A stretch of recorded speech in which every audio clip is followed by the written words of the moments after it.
Spremila sam ovdje 5 manjih šargarepi, vi možete i 3 velike ukoliko imate.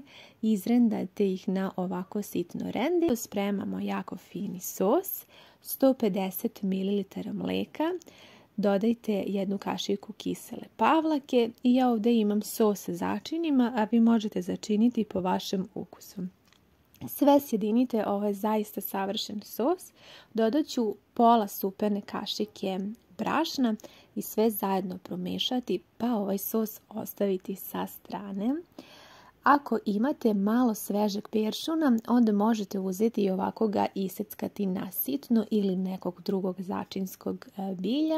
A u jednu malu šerpu uzmite oko 40 grama putera koji ćete da otopite, pa u otopljen puter dodajte 1 čen belog luka ili malo više, zavisno od vašeg ukusa.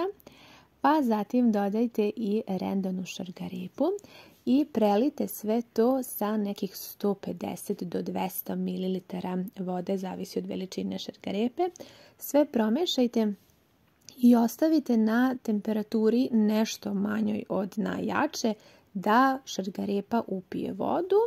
Kada upije skroz vodu, kroz nekih 10 minuta, prelite sa ovim sosom koji smo spremili. Obavezno neka bude isključena sada ringla i mešajte dok se sos ne ugusti, to će biti odmah gotovo. Jako brzo, pogledajte kako je fina ova krema.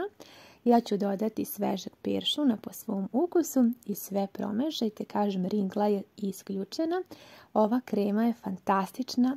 Ovaj sos je idealan za sve vrste mesa, kao prilog, rižu ili nešto drugo, posebno zato što se pravi bez pavlake za kuvanje, pa mislim da ga možete pripremiti kad god poželite. Nadam se da vam se dopao i javite mi utiske.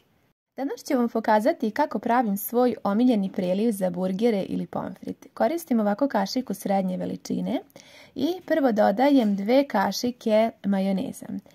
Zatim dodajem i 2 kašike kečapa i 1 kašiku senfa. Sada ću sve to dobro pomešati. Mene ovaj preliv iskreno malo podsjeća i na onaj meksički preliv koji imate da kupite u radnjama gotovo. Sada dodajem i 1 kašiku belog luka u prahu i dimljenu papriku, pa pola kašikice, ona je već sama po sebi ljuta. Dodajem malo soli, zatim malo limunovog soka i dodajem pola kašike jabukovog sirćeta. Napomenula sam da je dimljena paprika po sebi sama ljuta, pa onda ne dodajem bibera, tako da vi možete dodati malo bibera ili koristiti običnu alevu papriku ukoliko ne volite da ovaj sos bude pikantan i ljući. Ja iskreno volim, pa onda zato tako i napravim. Ne znam da li ste pravili na ovaj način, ako niste, nadam se da vam se dopalo. Ljubim vas sve puno i želim vam prijatno.